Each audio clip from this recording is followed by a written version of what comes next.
This is a Pele Media podcast.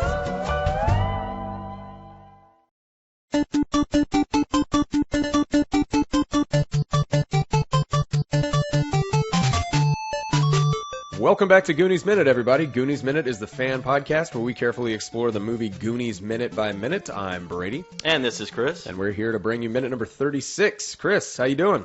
I'm doing well. Today was such a gorgeous day outside. It really was.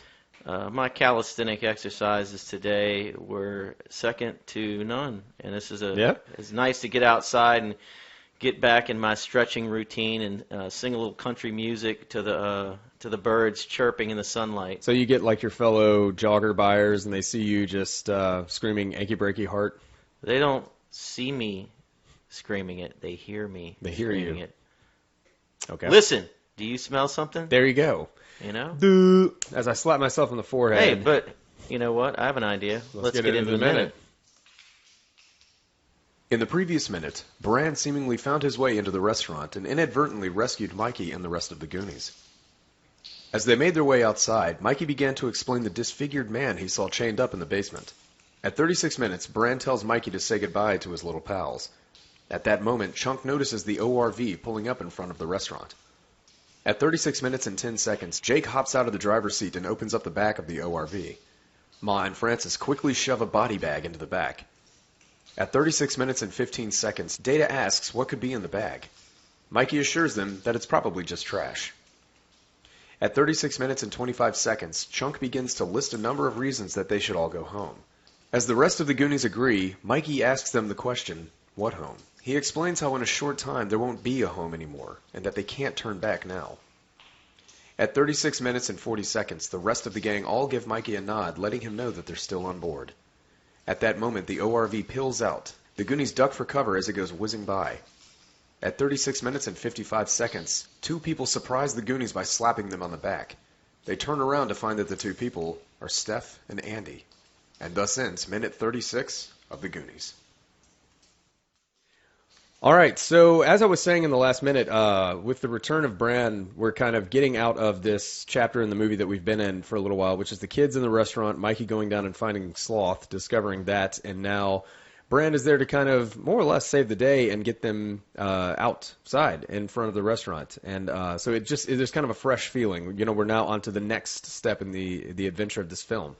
So it's kind of a breath of fresh air for me. But Brant, for being such a strong guy, supposedly, with strong conviction, he didn't do too good of a job of getting them out of there at all, which shows more of Mikey's conviction of wanting and needing to stay there to save the day. Yeah, which we see some of in this minute. We get to see more of Mikey just explaining his plight and why we are where we are. Well, one of the things that notes I have is, again, you had made a point of last minute saying that you were surprised that Bran was not more angry. Like, he's angry, but he was not as just crazed as possibly you would think he would be in that situation.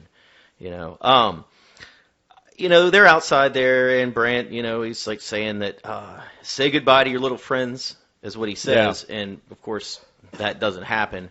But then in the midst of what's going on there, Chunk points and says, look at that. Yeah. And at that point in time, you see the ORV of the Fratellis pull up in front of the restaurant. Chunk points at the Fratellis ORV, which is pulling in front of the restaurant. Right. And you are at the point of view of the Goonies. Yeah.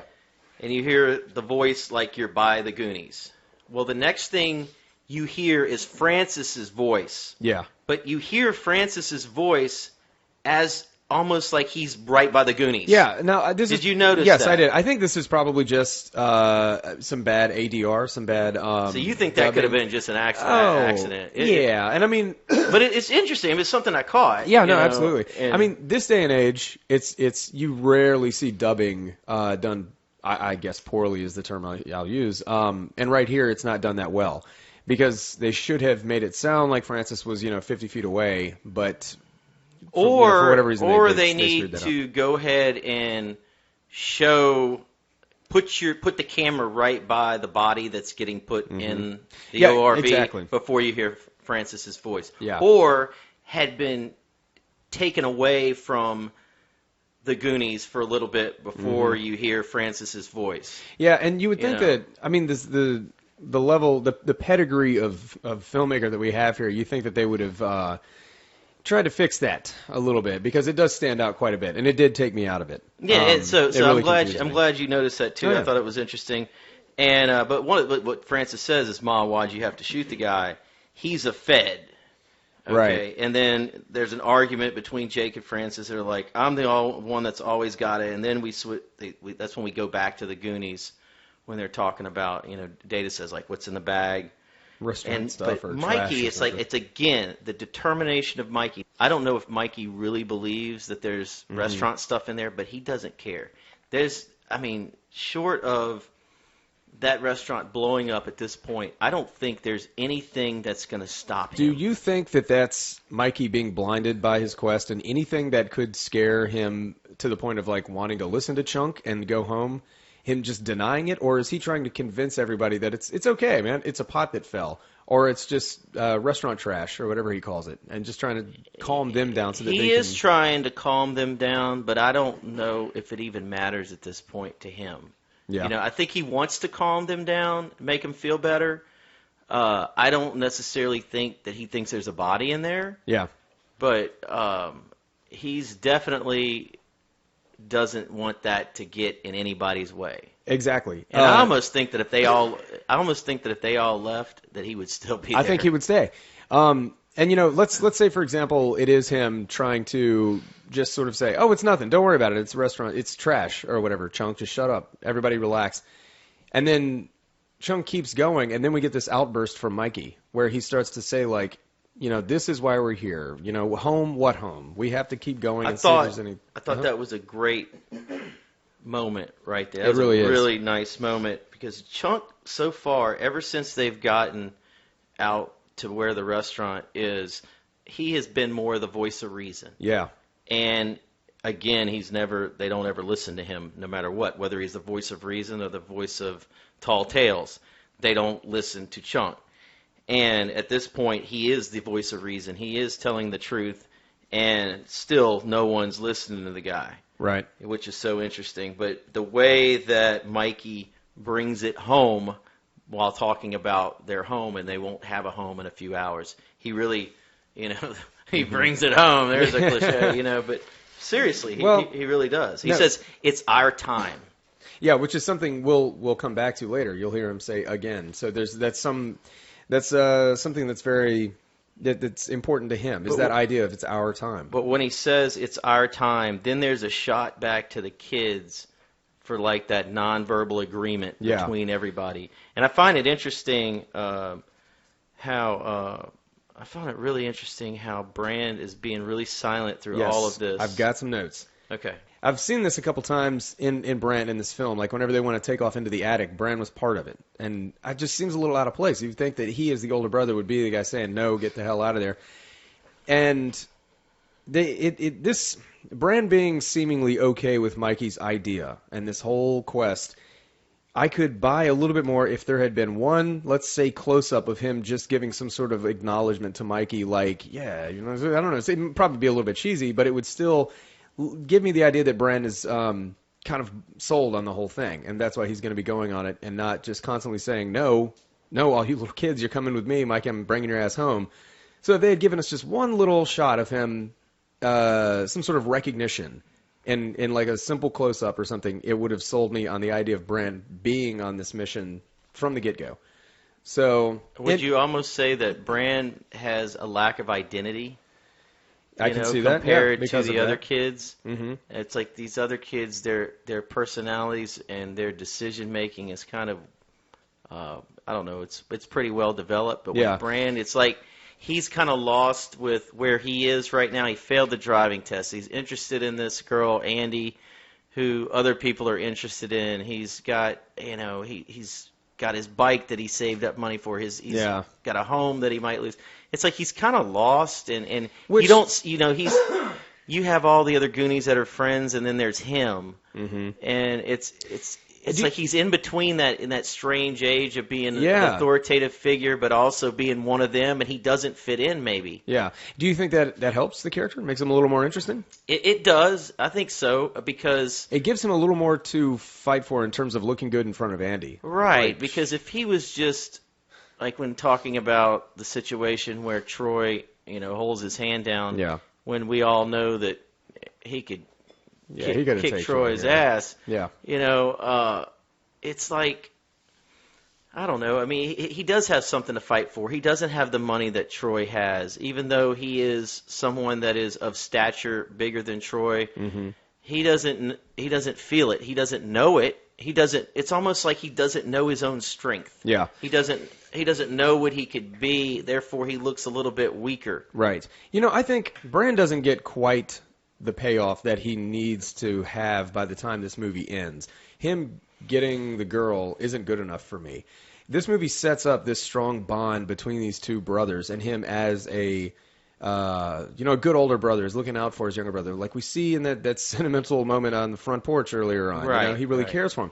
And all of that kind of gets lost, and Bran just sort of kind of gets lost in the whole adventure. Now, I know this movie's got so much going on, so many characters it has to keep up with and give each of them their screen time, but it seems like the Walsh brothers scenario, that dynamic could have been furthered a little. It could have been further explored just a little bit more and added a lot to the movie and added a lot to Bran and his purpose in this whole thing.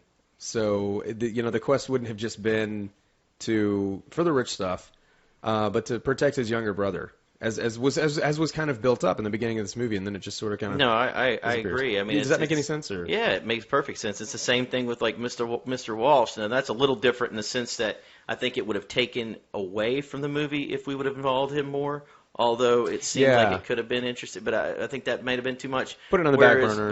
But Bran is a major part of this in the adventure. He's a major part Mm-hmm. of everything going on here. So I think that relationship could have been built more. I agree and with just that. a little more. That's all it would have taken. So, whenever we get this moment where Mikey, I don't want to call it an outburst, but whenever he has this moment where he starts, it's a sort of like reminder moment. As I've said a couple times in Jurassic Park Minute, there's several moments in that movie where we have these like reminder moments where a character will start talking about the reason why the little group of scientists are on the island. Mm-hmm. And just kind of reminding us what this movie's about. I do like that. Yeah. That's what I was saying. Bring it home. Yeah, you but yeah, know? bring it home, exactly. Well, the shot of Mikey kind of stands out too. It looks a little bit different from a lot of the cinematography we've been seeing lately.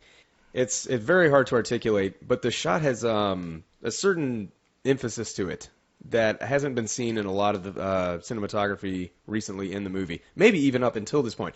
Do you remember a few minutes ago?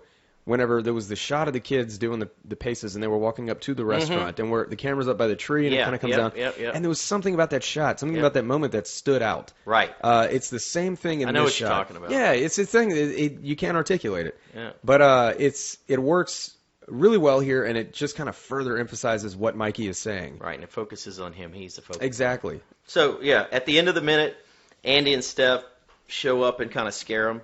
And Yeah. you can look in their face. And the best one, if you pause it, if you get a chance to look at Mouth, the frightened look Yeah. on his face is pretty funny. But, Yeah, that's another thing I want to get into as we go through the movie is at the end of this movie you also get this kind of connection between Mouth and Stephanie. Or like on the beach, they're kind of flirting with each other, and Yeah, it's something that's really, not. It's weird. And so everybody's got to have their little payoff, and the two of them just have this kind of awkward moment that wasn't really earned in the movie. No, it wasn't. But it's like everybody had to end up with someone what or about something. Data. Data had his parents. He had his parents. Chunk is going to adopt Sloth. It's interesting. It's interesting. No, that is cool though, and so like we're saying, Mouth gets Stephanie, and Bran is happily ever after with Andy. But I tell you what, Mikey's, once Mikey gets a little bit older, there's going to be trouble in Denmark right there, buddy. probably as we saw in the cave earlier. Mm-hmm. So they're bringing a body out into the ORV. Now later, whenever the kids are back in the building and they're in the chunk goes in the refrigerator. One of the agents falls on him. Now, we've been sitting here thinking recently that Jake was cutting up one of the other agents and Right. feeding it to Sloth. But here's this body in a bag. So that might throw off our idea, maybe. But because there were only Where are two all these agents. who bodies went in. going? Yeah. And so where are they taking this body? I don't know. I got a story for you. So I used to date this girl. And are you familiar with this big platform that hangs out over the Mississippi Absolutely. River? You know what I'm talking I know about. exactly what you're Yeah. talking about. Well, listeners, for a long time there was this like abandoned platform that kind of hung out over the Mississippi Amazing River. graffiti art on Yeah, that there thing, really too. was. And it was pretty big. It was just a big concrete slab that was a good 150 feet off the ground. Yeah, And it about just depending on how tall or how high the river was. the at river. time. Yeah, exactly. And I guess that was like a dock or something. I don't know, but there was very industrial looking. All these big rusty gears. Yeah, and it's an everything. old dock. That's Yeah. what it is. One time I went out there with some friends and almost it was so dark I couldn't see. I almost walked off the edge of like 100-foot drop. Well, an ex-girlfriend of mine was out there one night with some friends and they were up to no good. And then they heard like a car door slam. So they go look down over the edge and right at kind of like where the river, like on the bank, I guess, was a big black SUV. Some guys get out, open the back of it, pull out a big bag, body-shaped bag, Whoa. throw it in the water. They close the door and they ride off. Whoa. Yep. That's So, pretty cool. It kind of reminds me of what the Fratellis are up to Awesome. here. Yeah. I mean, shoot. Just imagine if they had made You know some how many noise bodies and are looked up there. probably in that river? God only knows. Well, okay, there was a discovery. There was a skeleton that was found, I think, in the Mississippi back in the 70s, I believe, and it had a sword coming out of its chest. What? Can you believe that? Yeah. Now, my dad My told me that. goodness. This could be another one of those cases of Mr. Walsh telling Mikey all of these stories. And Mm-hmm. It could be the same thing. But so with that said, I have absolutely nothing left to say about this minute. That's it. All right, cool. Well, thank you so much, everybody, for listening today. Tune back in tomorrow for Goonies Minute number 37. And until then, this is Brady. And this is Chris. And we're here to remind you that Goonies Never say die.